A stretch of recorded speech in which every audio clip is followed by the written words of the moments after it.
Hoy en nuestro video hablaremos sobre las ramas del poder público, la rama judicial, ejecutiva y legislativa.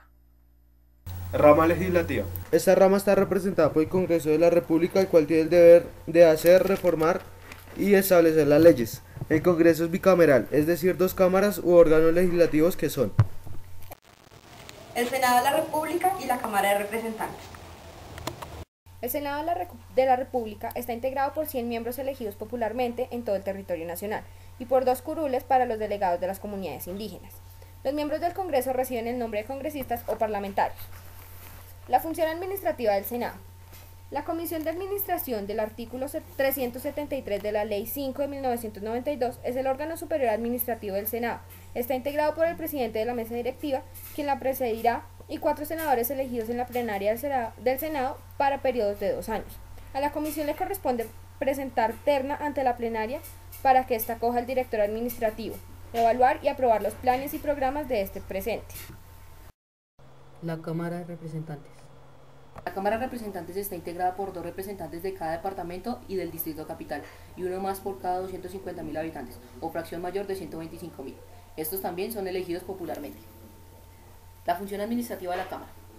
La dirección administrativa de la Cámara está conformada por el director administrativo, el secretario general de la Cámara, el representante de los trabajadores, un delegado del presidente de la Cámara, el jefe personal, quien actúa como secretario general, el jefe de jurídica y el jefe de control interno. Este último con voz pero sin voto. Estos son funcionarios de libre nombramiento y remoción por parte de la mesa directiva de la Cámara y hacen parte de la comité personal. todo proyecto de ley debe pasar primero a debate por la Cámara de Representantes o Cámara Baja y luego al Senado, Cámara Alta, para que este proyecto sea aprobado. El Congreso trabaja en 2 periodos, del 16 de marzo al 20 de junio y del 20 de julio al 16 de septiembre. Rama ejecutiva. La función de esta rama del poder público es la de, primero, velar porque se cumplan las leyes. Segundo, recaudar los impuestos. Tercero, planificar el debido uso de los dineros públicos. Cuarto, organizar los servicios. Quinto, garantizar el orden público. El jefe de la rama ejecutiva es el presidente de la República. Es elegido para un periodo de 4 años para una cantidad de votos de la mitad más 1. El artículo 190 de la Constitución Nacional de 1991 determina que la elección del presidente debe realizarse cada 4 años, y para ello estatuye el sistema de la segunda vuelta, el cual consiste en que si en la primera elección directa y popular ninguno de los candidatos alcanza más del 50% de los votos, debe celebrarse 3 semanas más tarde una segunda votación entre los 2 candidatos que obtuvieron más votos, y en esta oportunidad será elegido el candidato que alcance mayor votación. Si uno de los 2 candidatos fallece o queda incapacitado antes de la segunda vuelta, será reemplazado por un candidato de su misma corriente política. Funciones presidenciales. El presidente de la República posee, a la luz del artículo 189 de la Carta Política, 3 títulos: jefe de Estado, jefe del gobierno y suprema autoridad administrativa. De allí se derivan una multiplicidad de funciones agrupadas de acuerdo con el papel que asuma. Haciendo un recorrido por el artículo 189, podemos clasificar las funciones presidenciales de la siguiente manera: funciones como jefe de Estado, funciones como jefe de gobierno y funciones como suprema autoridad administrativa. El vicepresidente. La figura del vicepresidente ya había tenido apariencia en nuestra vida constitucional, pero había sido reemplazada por la figura del designado por la Constitución de 1886, reformada en 1910. La Constitución de 1991 revivió esta figura bajo los siguientes parámetros. Primero, es elegido el mismo día que el presidente y como compañero de su fórmula. Segundo, su periodo empieza y termina como el del presidente. Tercero, reemplaza al presidente en faltas temporales y absolutas. Cuarto, puede ser encargado de misiones especiales por el presidente de la República. Quinto, la Constitución no le determina ninguna función, pero puede ser nombrado por el presidente para algún cargo de la rama ejecutiva. Los ministros son los más inmediatos colaboradores del presidente, ya que cumplen la función de asesores del Ejecutivo en las áreas determinadas que abarca el ministerio. Son funcionarios de libre nombramiento y remoción, ya que el presidente debe tener la certeza de que está asesorado por funcionarios de su entera confianza. Los requisitos para ser ministro son ser mayor de 25 años y ser ciudadano en ejercicio. Las principales funciones de los ministros son: primero, presentan proyectos de ley. Segundo, toman parte en los debates en el Congreso. Tercero, asesoran al presidente en su respectiva área administrativa. Cuarto, cumplen bajo su propia responsabilidad las funciones delegadas por el presidente de la República y todas aquellas gestiones administrativas que son inherentes al desarrollo de su cargo y de las entidades descentralizadas adscritas a su ministerio. En la actualidad existen los siguientes ministerios, en orden de precedencia: del Interior, de las Relaciones Exteriores, de Justicia y Derecho, de Hacienda y Crédito Público, de Defensa Nacional, de Agricultura y de Desarrollo Rural, de Protección Social, de Salud, de Minas y Energía, de Comercio Exterior, de Desarrollo Económico, de Educación Nacional, de Comunicaciones, de Transporte, de Cultura y del Medio Ambiente. Rama jurisdiccional. Corresponde a la rama judicial la administración de la justicia, la cual debe cumplir dirimiendo los conflictos surgidos entre los particulares entre sí, entre las entidades públicas y entre estas, y los particulares dando soluciones que estén ajustadas a la Constitución y a la ley, siempre en busca de verdadero equilibrio entre el espíritu de las leyes y la justicia que debe impernar en la solución de los conflictos. La jurisdicción. Por jurisdicción debemos entender la potestad que tiene el Estado para aplicar el derecho y decidir de manera definitiva los conflictos de interés. Es una potestad general, ya que el Estado está investigado por la soberanía en cuanto a la aplicación de la ley, pero para una mayor eficacia en el derecho de su función jurisdiccional, ha dividido esta potestad en sectores que conocemos de manera genérica como jurisdicción. Es así como hablamos de la jurisdicción civil y agraria, la jurisdicción penal, la jurisdicción laboral, jurisdicción de familia y la jurisdicción contenciosa administrativa. Debemos entonces entender que cada una de estas llamadas jurisdicciones como simples divisiones operativas de potestad jurisdiccional del Estado. Ahora bien, entendemos la capacidad tanto funcional como territorial que el Estado confiere a determinados funcionarios para que ejerzan la jurisdicción. Artículo 231.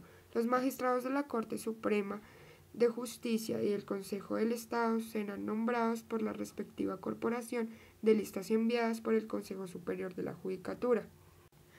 Artículo 232. Para ser magistrado de la Corte Constitucional, de la Corte Suprema de Justicia y del Congreso del Estado, se requiere, primero, ser colombiano de nacimiento y ciudadano en ejercicio. Segundo, ser abogado. Tercero, no haber sido condenado por sentencia judicial o pena privativa de la libertad, excepto por delitos políticos o culposos.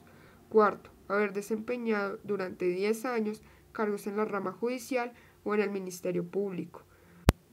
Artículo 233. Los magistrados de la Corte Constitucional, de la Corte Suprema de Justicia y del Congreso del Estado serán elegidos para periodos individuales de 8 años. No podrán ser reelegidos y permanecerán en el ejercicio de sus cargos mientras observen buena conducta, tengan rendimiento satisfactorio y no hayan llegado a la edad de retiro forzoso. Jurisdicción ordinaria. Antes de la Constitución de 1991, tenía a su cargo las funciones que hoy corresponden a la Corte Constitucional, pero con la creación de este organismo por nuestra Carta Política, ha quedado a cargo del ejercicio de su función primordial, cual es la de ser el máximo tribunal de la jurisdicción ordinaria. Sus miembros son elegidos por la misma corporación de listas superiores a 5 candidatos enviados por el Consejo Superior de la Judicatura. Jurisdicción contenciosa administrativa. Esta su importancia, que había sido creada por Simón Bolívar en 1828, ha desaparecido y vuelto a aparecer de nuestro ordenamiento, con mayor o menor poder según las vicisitudes políticas. En la actualidad cumple funciones como órgano consultivo del gobierno y como máximo tribunal de la jurisdicción contenciosa administrativa, función que venía ejerciendo desde 1913. La Corte Constitucional tiene como función fundamental conservar la supremacía y la integridad de la Constitución, y por ello ejerce el control concentrado de la constitucionalidad como Tribunal Constitucional, conforme a las competencias asignadas en la Carta Política, como veremos al examinar el control de la constitucionalidad en un capítulo especial. Está conformado por un número impar de magistrados determinado por la ley. En la actualidad, La integran 9 magistrados. Los magistrados son elegidos para un periodo de 8 años por el Senado de la República de ternas que presentan 3. El Presidente de la República, 3. La Corte Suprema de Justicia y 3. El Consejo del Estado. Los magistrados de la Corte Constitucional no podrán ser reelegidos. Están inhabilitados para ser magistrados de la Corte Constitucional quienes durante el año anterior a la elección se hayan desempeñado como ministros de despacho o magistrados de la Corte Suprema de Justicia o del Consejo del Estado. Consejo Superior de la Judicatura. Este organismo está encargado de dos funciones fundamentales para la buena marcha de la rama judicial. En primer lugar, cumple la función de administrar la rama judicial. Y en segundo lugar, cumple una función disciplinaria que ejerce cuando conoce de las faltas cometidas por los funcionarios judiciales y por los abogados en el ejercicio de su profesión. Los magistrados del Consejo Superior de la Judicatura son elegidos por un periodo de 8 años.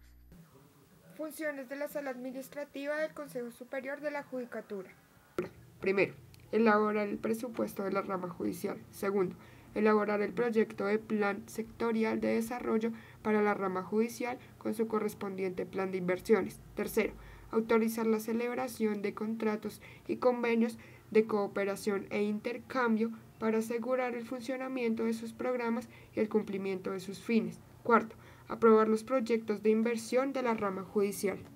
Quinto, crear, ubicar, redistribuir, fusionar, trasladar, transformar y suprimir tribunales, la sala de estos y los juzgados cuando así se requiera, así como crear salas desconcentradas en ciudades diferentes a las sedes de distritos judiciales de acuerdo con las necesidades de estos. Sexto, determinar la estructura y las plantas de personal de las corporaciones y juzgados. Séptimo, enviar a la Corte Suprema de Justicia y el Consejo del Estado listas para proveer las vacantes de magistrados que se presenten. Octavo, elaborar y presentar a la Corte Suprema de Justicia y al Consejo de Estado listas para designación de magistrados de los respectivos tribunales. Fiscalía General de la Nación. La Fiscalía General de la Nación, como la Corte Constitucional, es una de las principales innovaciones que introdujo la Constitución del 91 en la rama judicial. Su función es dirigir, realizar y coordinar las investigaciones en materia penal. Tiene autonomía administrativa y presupuestal y se encuentra integrada por el Fiscal General de la Nación, el Vicefiscal, los fiscales delegados que el Fiscal General designa a las diferentes instancias judiciales. Y con esto concluimos la explicación de las 3 ramas del poder público.